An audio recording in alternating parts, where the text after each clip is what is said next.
Бисмилля, альхамдулилля, уассалату уассалам аля расулилля. Бүгінгі қозғайтын тақырыбымыз Ханафи мазхабының ғалымдары және де оның өмір баяны. Әрине, Ханафи мазхабы деген уақытында ең бірінші осы Ханафи мазхабының негізін салушы имам Абу Ханифа Нұғман бин Сәбит жайында айтамыз. Енді имам Абу Ханифа хижри бойынша 80 жылдары Куфа қаласында дүниеге келген, 150 жылы хижраның дүниеден өткен. Енді имам Абу Ханифаның ұлты парыз болған, әкесі Сәбит, ол жайында енді әкесі жайында деректер аз. Енді әкесі оның жаңағы Кабул қаласынан көшіп келгендігі жайында айтылады. Жалпы негізі ұлты ол парсы болған. Басқа бір деректерде араб делінеді, бірақ басым көзқарас бойынша оның парсы болғандығы айтылады. Енді имам Абу Ханифа имам Азам деген атқа ие, яғни ұлы имам деген лақап атқа ие. Енді имам Абу Ханифа деп аталуына байланысты бірнеше көзқарастар бар. Енді Ханиф дегеніміз діннің әкесі, Ханиф діннің әкесі дегенде көзқарас бар. Кейбір деректерде имам Абу Ханифаның Ханифа деген қызы болған деп айтылады. Бірақ негізі көзқарас бойынша бірақ қызы болмаған дейді. Бұл да бір көзқарас бойынша. Енді имам Абу Ханифа жастайынан өте ілімге деген құштарлығы, оның зеректілігі, оның ұстаздарының әсер етуіменен жастайынан бастап ілімге келіп, осы ұстаздарынан өмірінің соңына шейін, тіпті Хаммад бен Сулейманнан ұстазы дүниеден өткенше одан ілім алған. Имам Абу Ханифа білесіздер, бұл Ханафи мазхабының негізін салушы. Имам Шафи айтады, бүкіл адамдар дейді фиқ саласында Абу Ханифаға қарыздар дейді. Кімде-кім фиқ саласын меңгергісі келетін болса, имам Абу Ханифаның кітаптарын оқу керек. Егер кімде-кім имам Абу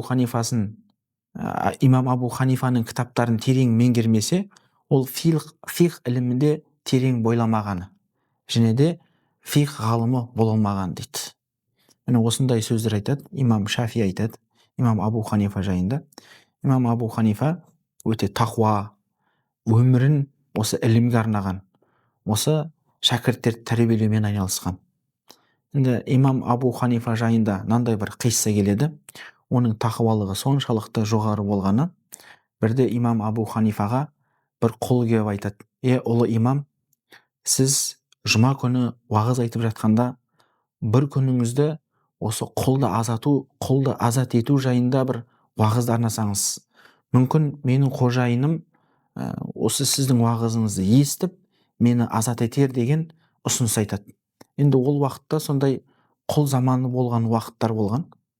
Имам Абу Ханифа жақсы деп әлгі құлдың өтінішін қабыл етеді. Әлгі құл жұманы күтеді, бір жұма өтеді, бірақ имам Абу Ханифа құл жайында, азат ету жайында жұмада уағыз айтпайды, басқа бір тақырыпты айтады. Екінші жұма өтеді, екінші жұмада да айтпайды.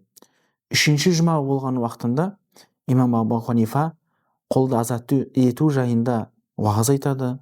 Сөйтіп әлгі құлдың қожайыны естіп, имам Абу Ханифаға келіп, мен өзімнің құлымды азат етемін деп, әлгі құлын азат етіп жібереді.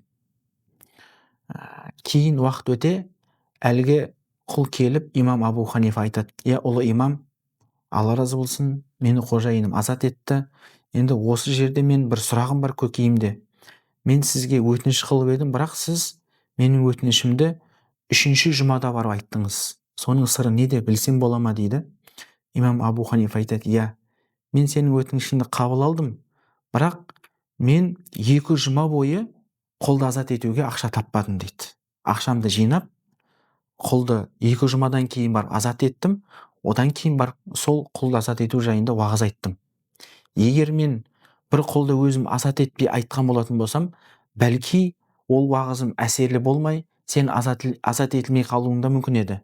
Мен құлды азат етіп, соның қандай адамда бір сезім болатындығы жайында жақсы етіп уағыз айттым. Аллахтың қалауымен соның нәтижесінде міне сен азат етілдің деп, имам Абу Ханифа бір нәрсені айтса, өзі бірінші амал етіп, одан кейін оның істейтіндігі жайында, оның абзалдығы жайында осындай деректер келеді. Енді имам Абу Ханифа, білесіздер, көптеген шәкірттер тәрбиелеген, соның ішінде Ханафи мазхабының ішіндегі үлкен Абу Ханифадан кейін тұратын, есімі алтын әріппен жазылатын имам Абу Юсуф, имам Мұхаммад Шайбани, имам Зуфар секілді көптеген өзі секілді ұлы мұштахид ғалымдарды тәрбиелеп өсірген. Міне сонда имам Абу Ханифа өте тақуа, өте зерек, өте алғыр, осы фиқ саласын терең меңгерген, осы біздің қазіргі күніміздегі Ханафи мазхабының негізін салушы. Енді имам Абу Ханифа бұл Ханафи мазхабының негізін салу барысында Құран сүннетке өте қатты көңіл бөлетін. Бір дәлел іздейтін болса, ол Құран сүннеттен іздейтін. Өз ойынан ешнәрсе айтпайтын. Имам Абу Ханифа осы фиқта болсын, қандай салада болмасын, көптеген еңбектер жазған. Осы күнге дейін имам Абу Ханифаның бізге жеткен кітаптары Фиқул Акбар, Фиқул Абсат, Алимал Мутаалим және Уасия секілді оның бізге жеткен кітаптары бар күнімізге дейін. Имам Абу Ханифа өзінің тақуалығыменен, өзінің сондай көрегендігіменен көптеген кітаптар беттеріне келеді. Ол жайында да имам Абу Ханифа біздің Ханафи мазхабының негізін салушы. Қазіргі уақыттарда Ханафи мазхабын Орта Азия, және сол секілді Түркия, Пакистан секілді Орта Азия мемлекеттері осы Ханафи мазхабын ұстанады. Енді біз сол имам Абу Ханифаның мазхабын ұстанамыз. Негізін салып кеткен имам Абу Ханифа, Алла ол кісіден разы болсын.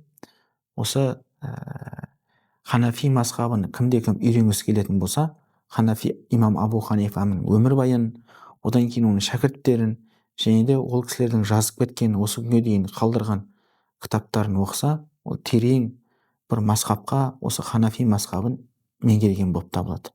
Алла тағала елімізге, жерімізге береке берсін. Алла сауаптарын жазсын баршамызға.